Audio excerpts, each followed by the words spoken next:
Salutations tête de nage, je suis le chef et bienvenue dans ce nouveau numéro de One Pieceology, l'émission durant laquelle nous relisons les différents arcs de One Piece. Et pour ce 5e épisode, nous attaquerons bien sûr le fameux arc Arlong Park qui s'étend du chapitre 69 au chapitre 95, si je dis pas de bêtises, toujours. Donc c'est le 5e arc et avant-dernier arc de la saga Ace Blue. Et donc tu vas te dire, mais hey, de quoi ça parle? Eh ben petit résumé vite fait, piqué sur internet comme d'habitude. Oui.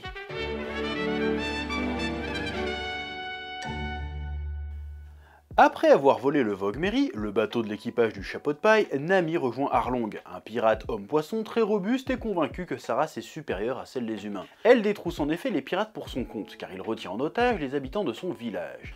Luffy, apprenant que sa navigatrice est sous la menace d'Arlong, décide de l'affronter. Ainsi, après un long combat, il vainc le pirate et Nami regagne son équipage. Bon, résumé très grossier, mais je pars du principe que tout le monde qui regarde la vidéo connaît déjà l'histoire. Hein, on va pas se faire chier non plus.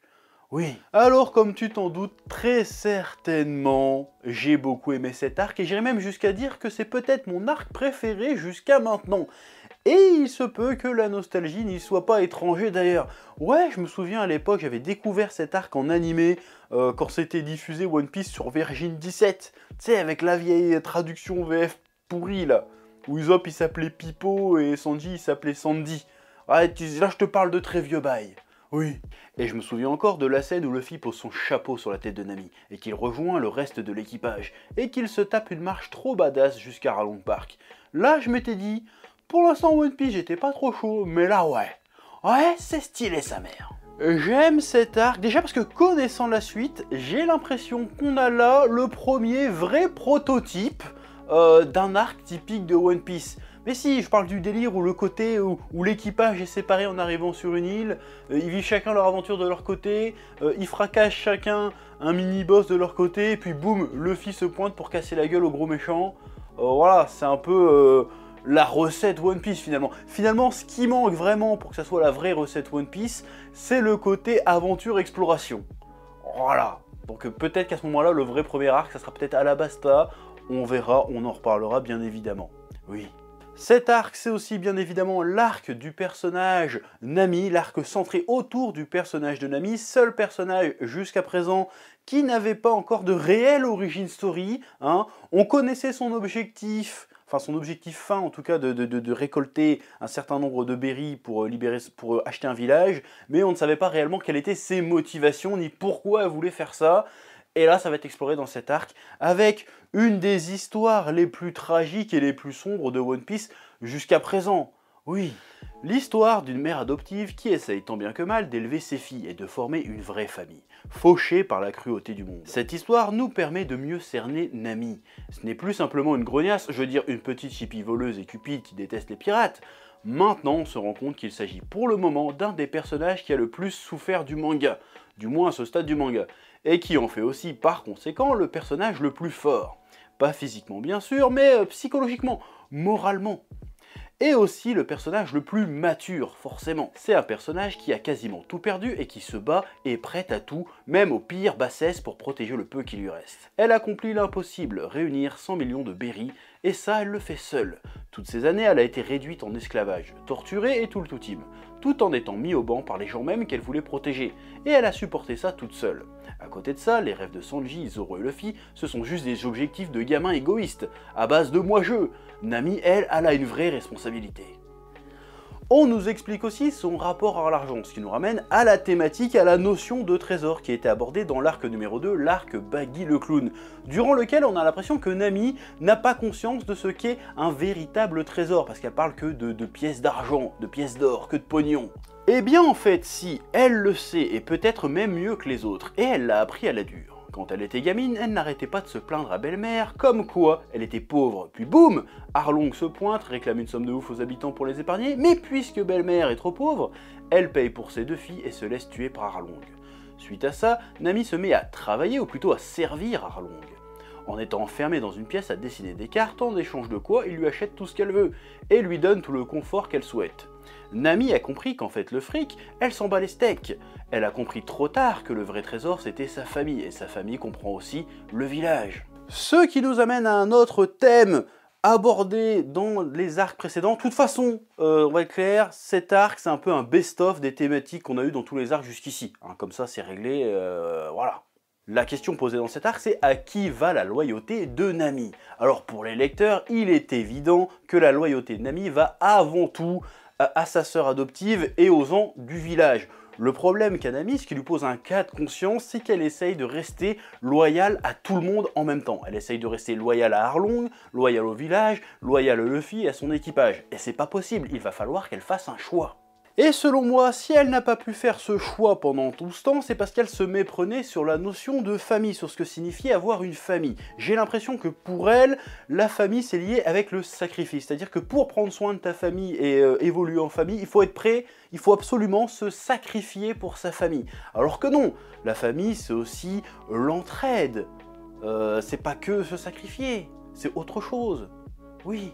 Et ça, elle va le comprendre grâce à Luffy. Quand elle comprend qu'Arlong magouille avec un mec de la marine pour lui piquer son fric et la maintenir esclave, et que les habitants décident de mener un assaut suicide sur Arlong Park quoi qu'il en coûte, les rêves, les objectifs de Nami s'écroulent. Tout ce pourquoi elle a tant souffert depuis des années est sur le point de disparaître, comme si elle avait subi tout ça pour rien. Ça me rappelle l'histoire avec Gaemon, qui a passé 20 ans à surveiller des coffres vides. Quand Luffy lui a révélé la vérité, il a été anéanti dans un premier temps, mais il a surtout été libéré d'un poids. C'est à 2 ou 3 poils de cul près ce qu'il se passe aussi ici avec Nami. Quand elle comprend que son objectif est inaccessible et qu'elle est sur le point de perdre son trésor, elle est anéantie, puis se soulage du fardeau d'affronter ça toute seule, en implorant Luffy de lui venir en aide.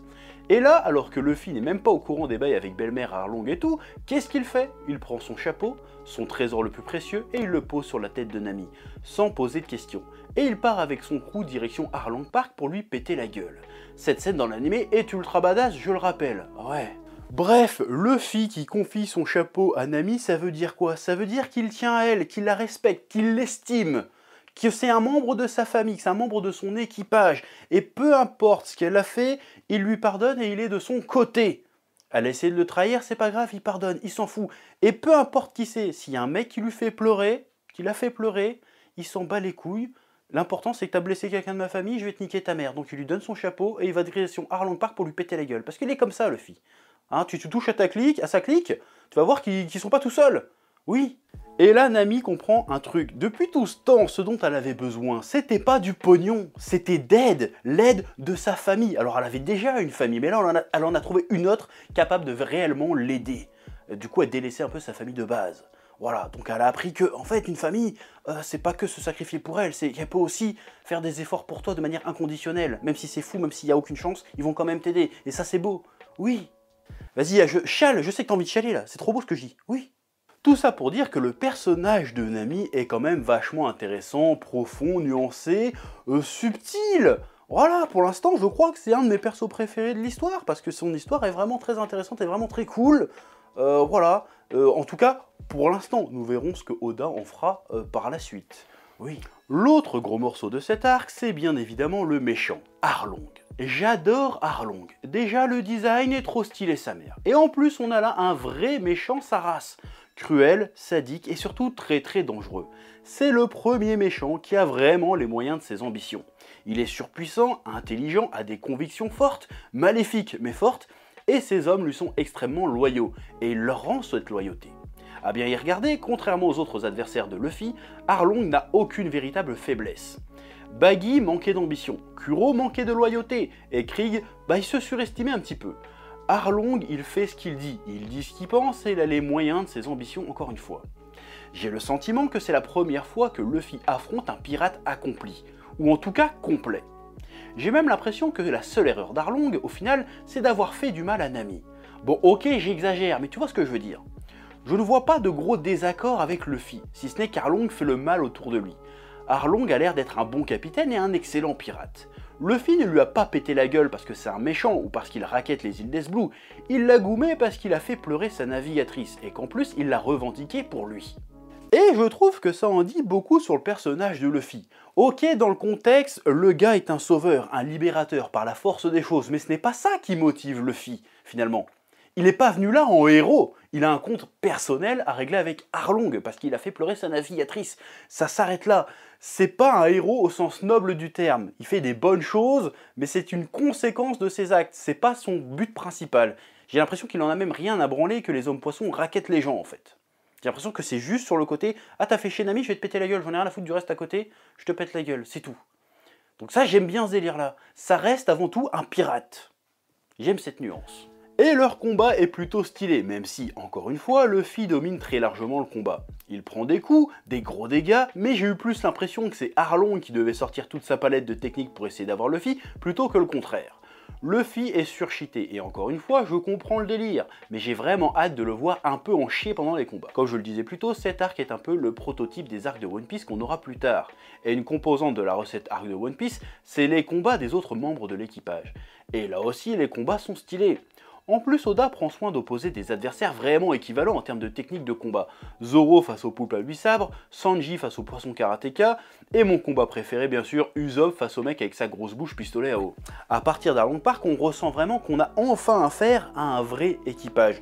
Cet arc se permet aussi le luxe de commencer à étendre la mythologie One Piece, de planter des graines de la mythologie One Piece avec la première évocation des Shichibukai, les grands corsaires. On apprend d'ailleurs que Mihawk est l'un d'entre eux, et on apprend aussi le nom d'un autre grand corsaire qui est évoqué ici pour la toute première fois.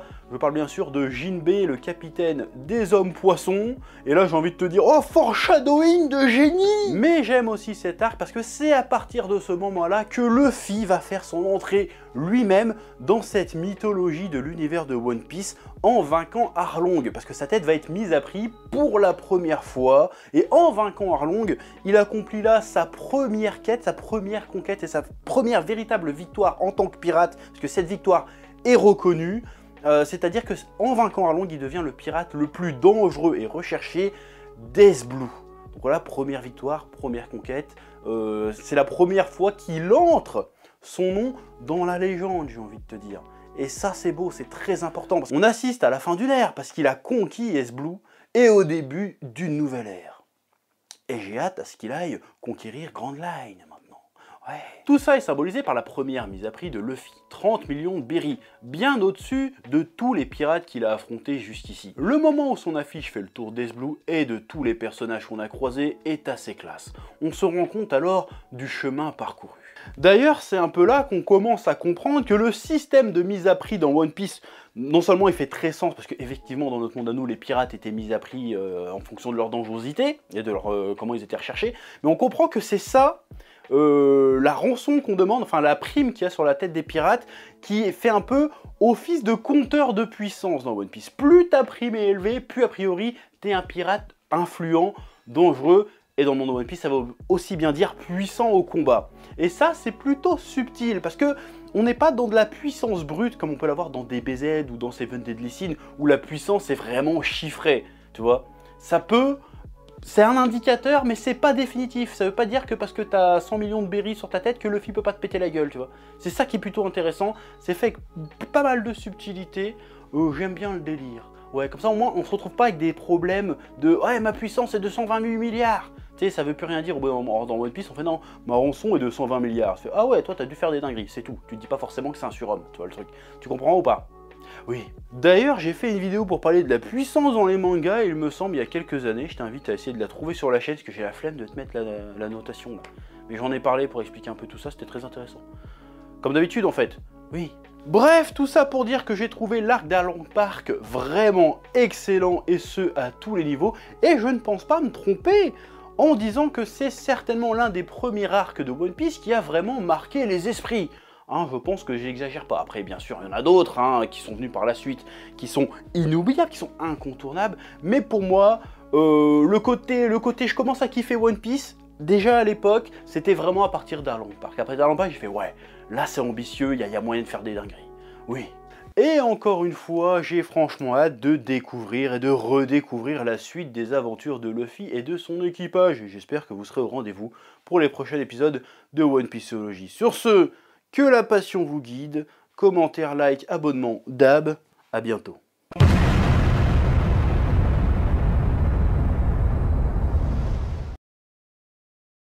Eh oh, tu vas pas te barrer comme ça, hein? Tu vas laisser un pouce bleu. Un petit pouce bleu, hein? Puis tu regardes aussi les autres vidéos. Parce que voilà, tu t'abonnes. Ouais. Ouais.